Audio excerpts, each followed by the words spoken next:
नमस्कार सर्वांना. कसे आहात सगळे? मस्त आहात ना? आशा करते तुम्ही सगळे आनंदात असाल. तुम्हा सर्वांचं अगदी मनापासून स्वागत आहे आपल्या चॅनलवरच्या आजच्या या व्हिडिओमध्ये. तर कालच्या व्हिडिओला केलेल्या छान छान कमेंटबद्दल तुम्हा सर्वांचे खूप खूप मनापासून आभार. खूप आवडतं मला तुमच्या कमेंट वाचायला, त्यांना आन्सर करायला आणि छान वाटतं जेव्हा तुमच्या अशा छान छान कमेंट व्हिडिओवरती येतात. तर बघा, काल ना प्रियाताईंची कमेंट होती की कमेंट केल्याच्या नंतर तुम्ही कमेंटला आन्सरसुद्धा देत नाही म्हणून. तर असं कधीही होत नाही. तुमच्या कमेंट वाचायला आणि त्यांना आन्सर करायला मला खूप आवडतं. पण कधीकधी काय होतं की ज्या कमेंट आहेत ना, तर त्या हाईड होऊन जातात. म्हणजे ती जी कमेंट आहे ती मला दिसतच नाही.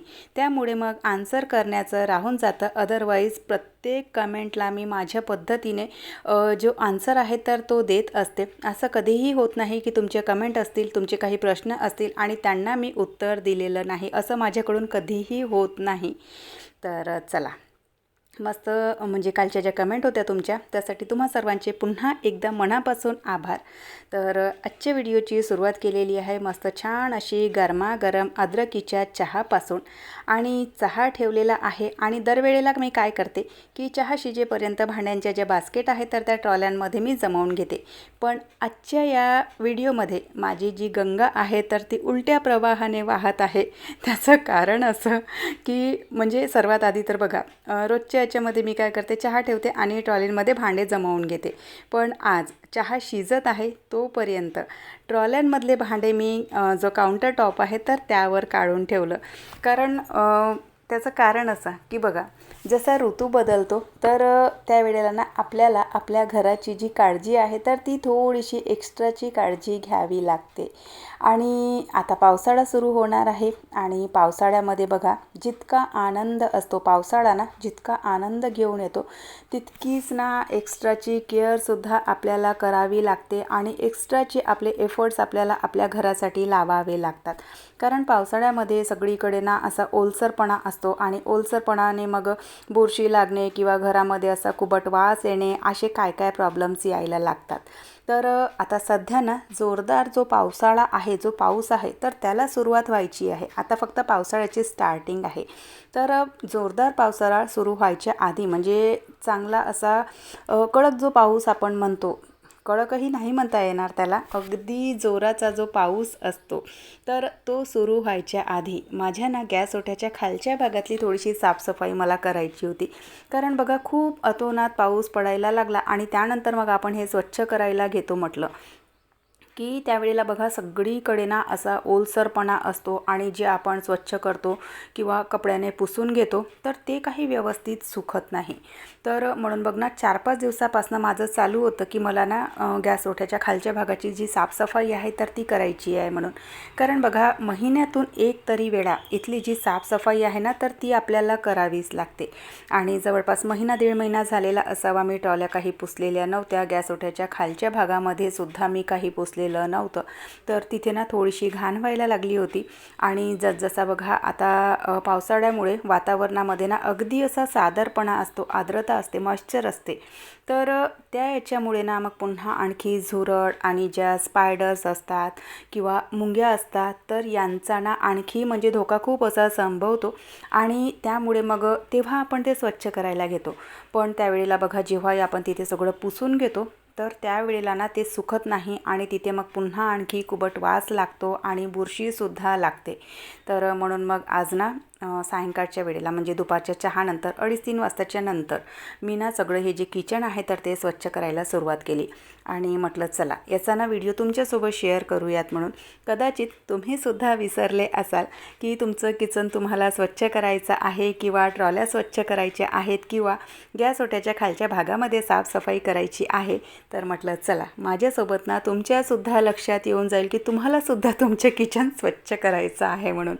तर चला, उद्याला तुम्हीसुद्धा तुमचे किचन स्वच्छ करायला घ्या. कारण आता पावसाळा पाहिजे तेवढा काही असा जोराचा पडलेला नाही. तर यावेळेला आपलं जे किचन आहे तर ते छान असं सुकून जातं. तर सगळ्यात आधी ट्रॉल्यांमधले जे काही भांडे होते तर ते मी आधी स्वच्छ करून घेतले आणि ज्या ट्रॉल्या आहेत तर त्यांना पाण्यामध्ये ना थोडंसं मी डेटॉल टाकते, कारण बघा पावसाळ्यामध्ये ना म्हणजे जीवजंतू यांचा जो संसर्ग आहे ना तर तो जास्त प्रमाणामध्ये असतो.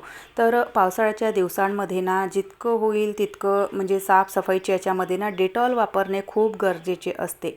आणि जेव्हा आपण फरशीसुद्धा पुसतो ना तर आठवड्यातून एकदा किंवा दोनदा फरशी पुसण्याच्या पाण्यामध्ये ना थोडंसं डेटॉल टाकायचं, तर त्याच्याने जीवजंतूचा जो संसर्ग आहे तर तो होत नाही.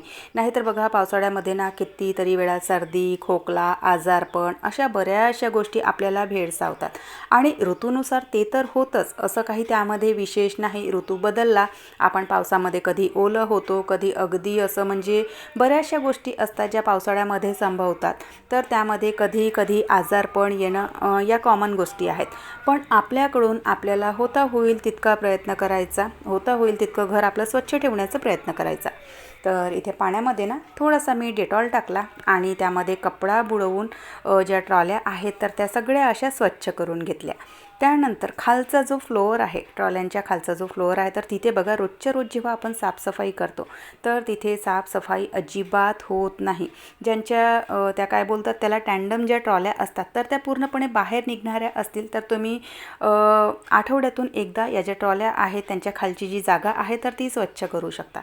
पण तुमच्या जर ट्रॉल्या तिथून निघत नसतील, म्हणजे अशा साध्या जर ट्रॉल्या तुमच्या असतील तर तिथे आपण बघा रोजच्या रोज किंवा आठवड्यातून एकदासुद्धा स्वच्छ करू शकत नाही.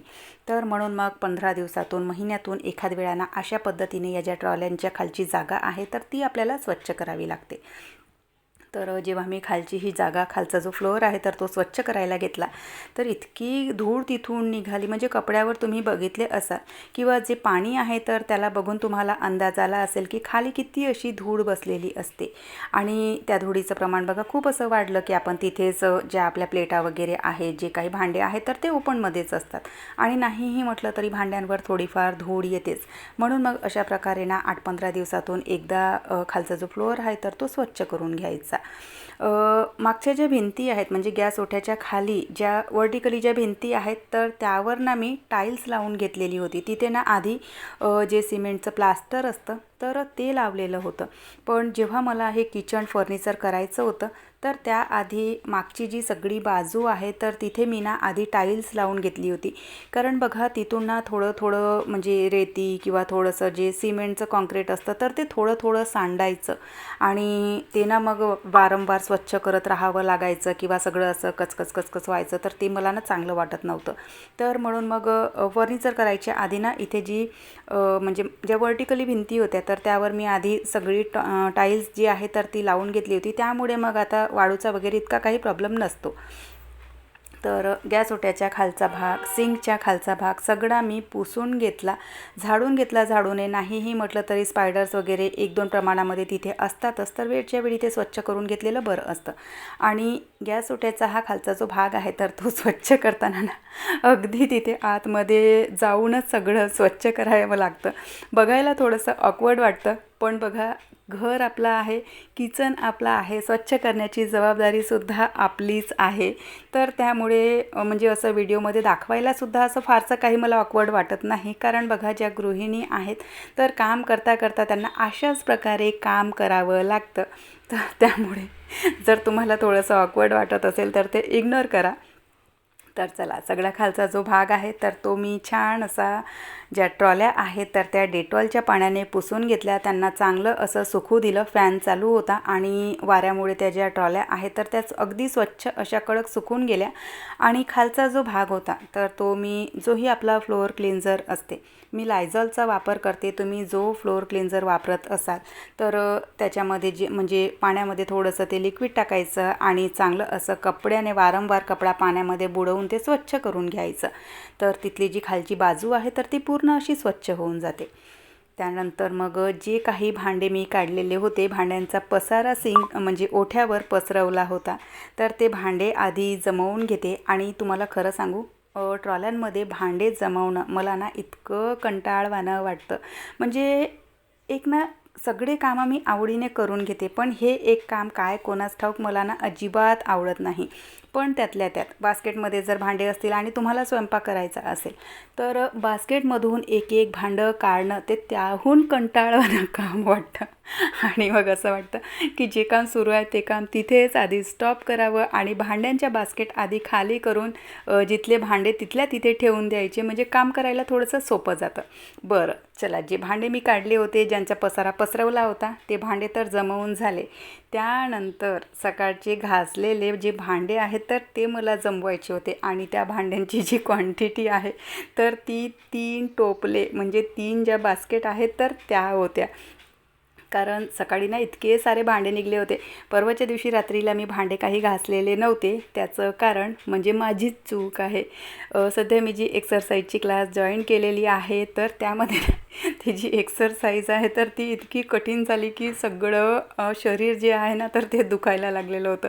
तर त्यामुळे रात्रीच्या वेळेला मी भांडे काही स्वच्छ केलेले नव्हते. भांड्यांचं पाणी काढून तसंच ठेवलेलं होतं सिंकमध्ये. आणि सकाळी टिफिन असतो तर आधी सगळा टिफिन आटोपून घेतला आणि त्यानंतर मग सगळे भांडे स्वच्छ केले. आणि दिवसभरसुद्धा शरीर दुखतच होतं म्हणून मग दिवसभरसुद्धा त्या बास्केट काही मी जमवल्या नाही. तर सायंकाळच्या वेळेला त्या ज्या बास्केट आहेत तर त्या सगळ्या मी जमवून घेतल्या. आणि त्यानंतर म्हटलं ट्रॉल्यांचा जो बाहेरचा भाग आहे तर तो सुद्धा स्वच्छ करून घेते.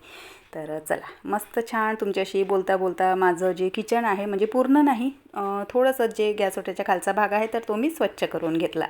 तर चला, आजचा जो व्हिडिओ आहे तो मी इथेच संपवते. आशा करते तुम्हाला आवडला असेल. व्हिडिओ कुठे जरी आवडला असेल तर लाईक करा, चॅनलवर पहिल्यांदा आले असाल तर सबस्क्राईब करा, बेल आयकॉनसुद्धा क्लिक करा, जेणेकरून माझ्या येणाऱ्या व्हिडिओचं नोटिफिकेशन तुम्हाला असंच मिळत राहील. व्हिडिओ कसे वाटतात प्लीज कमेंट करून सांगत चला. आपण भेटूयात नंतरच्या व्हिडिओसोबत. तोपर्यंत सगळ्यांना बाय, सगळ्यांना धन्यवाद. हर हर महादेव. आणि हो, पावसाळा सुरू व्हायच्या आधी तुम्हालासुद्धा किचन क्लीन करायचं असेल तर आता करून घ्या, कारण मग नंतर ओलाव्यामुळे ना बुरशी लागण्याची भीती असते. म्हणून मग आता थोडंसं जे वातावरण आहे तर थोडंसं सुखं आहे तर तुम्ही आता हे जे किचन क्लीन आहे तर ते नक्कीच करू शकता. चला बाय.